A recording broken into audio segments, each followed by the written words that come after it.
بسم اللہ الرحمن الرحیم۔ میرے انتہائی قابل احترام بزرگوں، بھائیوں، السلام علیکم ورحمۃ اللہ وبرکاتہ۔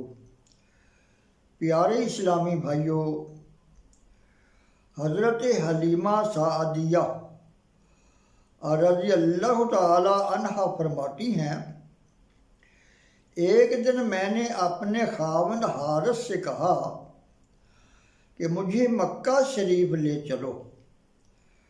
آپ فرماتی ہیں، ہمارے پاس ایک لاغر سی اونٹنی تھی۔ میرے خاوند حارث نے کہا، تم اونٹنی کو ایسی زحمت دینا چاہتی ہو جو وہ برداشت نہ کر سکے گی۔ میں نے کہا، خدا نے چاہا تو گرتے پڑتے مکہ شریف پہنچ ہی جائیں گے۔ تو میرے خاوند حارث اونٹنی لے آیا۔ وہ اتنی کمزور تھی کہ ہم اس کی پسلیاں آسانی سے شمار کر سکتے تھے۔ میرے خاوند حارث نے مجھے اونٹنی پر بٹھایا تو میں نے اپنے بیٹے زمر کو گود میں لیا۔ حارث نے نکیل تھام لی اور اونٹنی کچھوے کی چال چلنے لگی۔ مکہ شریف کی سڑک پر پہنچے تو اونٹنی رک گئی۔ میرے خاوند حارث نے کہا، حلیمہ چلو واپس چلتے ہیں، مکہ شریف تک جانا اس کے باس کا روگ نہیں۔ میں نے کہا، اللہ کا نام لے کر چلتے رہیے، دیر سے صحیح لیکن بالآخر مکہ شریف پہنچ ہی جائیں گے۔ ہم گو کی حالت میں تھے، کیا دیکھتے ہیں کہ کھائی کی اونٹ سے ایک شخص نمودار ہوا۔ اس کے ہاتھ میں ایک چمکدار چھڑی تھی۔ وہ اونٹنی کے قریب آیا اور چھڑی سے اشارہ کرتے ہوئے فرمایا، چلو جلدی چلو، نبی صادق و امین کی خدمت میں چلو۔ پھر وہ شخص مجھ سے مخاطب ہوا، فرمایا، حلیمہ مبارک ہو، خدا نے تجھے سید المرسلین کی رضاعت کے لیے چن لیا ہے۔ آج نبی کا یہ کہنا تھا کہ اونٹنی اصیل گھوڑے کی طرح دوڑنے لگی۔ سب سے پہلے میں حرم شریف پہنچی۔ مکہ شریف کے ماحول پر طاہرانہ نگاہ ڈالی، یوں محسوس ہوا جیسے حرم شریف دلہن کی طرح سجا ہوا ہے اور مکہ کے گرد و نواح میں رنگا رنگ پھول کھلے ہوئے ہیں۔ میرے علاوہ دوسری آیاؤں نے بھی حرم شریف کے دامن میں پڑاؤ ڈال رکھا تھا۔ ہر داعیٰ کی یہی خواہش تھی کہ وہ مبارک بچہ اسے مل جائے۔ سیدہ آمنہ رضی اللہ تعالیٰ عنہ نے سنا کہ بنی سعد کی دائیاں مکہ آ چکی ہیں تو انہوں نے سیدنا عبد المطلب سے عرض کی، سیدی آپ دائیوں کے پاس جائیے اور اپنے پوتے کے لیے بھی دائی لائیے۔ عبد المطلب سیدہ آمنہ کی بات سنتے ہی گھر سے باہر تشریف لے گئے۔ ابھی وہ گھر سے نکلے ہی تھے کہ ہاتف سے ندا آئی، بنت واحد کا یتیم بہترین مخلوقات ہے جس کی رضاعت کے لیے قدرت نے حلیمہ کا انتخاب کر رکھا ہے۔ آمنہ بیٹے کو حلیمہ کی سوا کسی دوسری دایا کے سپرد نہ کرنا۔ تھوڑی دیر بعد دائیوں نے آنا شروع کر دیا۔ سیدہ آمنہ رضی اللہ تعالی عنہا ہر دایا سے نام اور قبیلہ دریافت کرتی۔ جب وہ حلیمہ کا نام سنتی تو بڑی عاجزی سے فرماتی، بہن میرا بیٹا یتیم ہے۔ یہ سنتے ہی دائیاں چلی جاتی۔ انہیں اس بچہ سے کیا دلچسپی ہو سکتی تھی جس کا باپ زندہ نہ تھا۔ دائیاں عبد المطلب سے پوچھتی، یہ آپ کا بیٹا ہے؟ تو آپ فرماتے نہیں، لیکن مجھے یہ بیٹوں سے بھی زیادہ عزیز ہے۔ ابھی یہ ماں کے شکم میں تھا کہ اس کا باپ وصال کر گیا تھا۔ یہ سن کر کوئی دایا آپ کے گھر نہ ٹھہری، سب کی سب چلی گئیں۔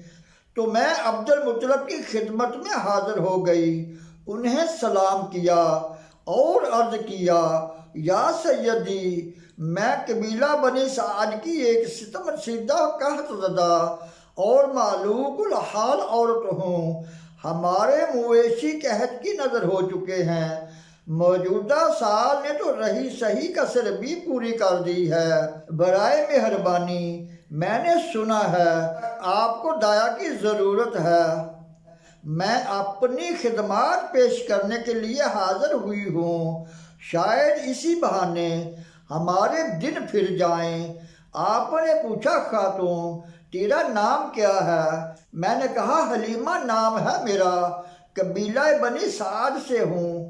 آپ نے فرمایا، حلیمہ میرے ہاں بچہ ضرور ہے، اور وہ بچہ ایسا عظیم الشان ہے کہ آج تک کسی ماں نے ایسے بچے کو جنم نہ دیا ہوگا۔ لیکن حلیمہ، وہ باپ کے سایہ سے ایک محروم یتیم بچہ ہے، اگر تم اس کی رضاعت پر راضی ہو تو بسم اللہ کرو اور لے جاؤ۔ میں نے کہا، سیدی میرا خاوند بھی میرے ساتھ مکہ آیا ہوا ہے، اس کی اجازت کے بغیر ابھی میں کچھ نہیں کہہ سکتی۔ اجازت ہو تو میں خاوند سے مشورہ کر لوں، اگر وہ یتیم بچے کو لے جانے پر راضی ہو گیا تو میں ضرور حاضر ہو جاؤں گی۔ آپ نے فرمایا، ٹھیک ہے، تم مشورہ کر کے جلد بتا دینا۔ میں وہاں سے مایوس اور دل گرفتہ لوٹ آئی۔ عبد المطلب کے گھر سے سیدھی اپنے خاوند حارث کے پاس آئی۔ خاوند نے کہا، کیا خبر لائی ہو؟ میں نے کہا، عبد المطلب کے گھر میں ایک حسین و جمیل بچہ ہے، لیکن وہ یتیم ہے۔ میں نے آپ کے ڈر سے فی الحال قبول نہیں کیا، کہیے آپ کا کیا ارادہ ہے؟ حارث نے کہا، حلیمہ خود سوچو، ہم قحط زدہ لوگ یتیم لے کر کیا کریں گے؟ میں نے کہا، لیکن اس کے دادا نے خیر کثیر کا وعدہ کیا ہے۔ حارث نے کہا، دائیاں ہمیشہ بچے کے باپ سے لیتی ہیں، دادا سے نہیں۔ یتیم بچہ کی پرورش کر کے ہمیں انعام و کرام کی توقع رکھنا عبث ہے، چھوڑو اس قصہ کو۔ خاوند کی بات سن کر مجھے بہت صدمہ ہوا، میں دل میں محسوس کر رہ گئی۔ دوسرے دن میری ہم سفر دائیاں واپسی کی تیاریاں کر رہی تھیں، انہیں دیکھ کر میرے آنسو رخساروں پر بہہ نکلے۔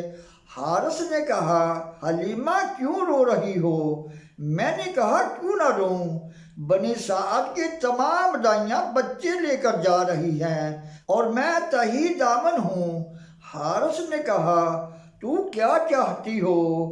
میں نے کہا، وہی یتیم، ممکن ہے کہ اس کی برکت سے اللہ تعالی ہمارے دن پھیر دے۔ حارث نے کہا، تو جاؤ اور اسے لے آؤ۔ یہ سن کر میری خوشی کی انتہا نہ رہی۔ ادھر عبد المطلب میری تلاش میں گھر سے نکلے اور ادھر میں ان کے گھر جا رہی تھی۔ راستہ میں ہی ان سے ملاقات ہو گئی۔ میں نے پوچھا، کہاں تشریف لے جا رہے ہو؟ انہوں نے فرمایا، تمہارے پاس ہی تو جا رہا تھا۔ حلیمہ سعدیہ نے کہا، اے سیدی، میں بھی آپ ہی کی خدمت میں جا رہی تھی، اور خوشی سے مسکراتے ہوئے بتایا، در یتیم کی رضاعت کے لیے اپنے خاوند کی اجازت لے آئی ہوں۔ یہ سنتے ہی عبد المطلب مجھے اپنے ساتھ گھر لائے۔ میں نے سیدہ آمنہ رضی اللہ تعالی عنہا کو سلام کیا، وہ بڑی ہی خندۂ پیشانی سے ملی اور فرمایا، واللہ میرے بچے کی رضاعت کے قابل تم ہی تھیں اور میرا ہاتھ تھام کر اس کمرے میں لے گئی جہاں سیدی محمد صلی اللہ علیہ وسلم محو خواب تھے۔ اللہ تعالیٰ سے دعا ہے درس و بیان کو سمجھنے، عمل کرنے اور دوسروں تک پہنچانے کی توفیق عطا فرمائے۔ وما علینا الا البلاغ المبین۔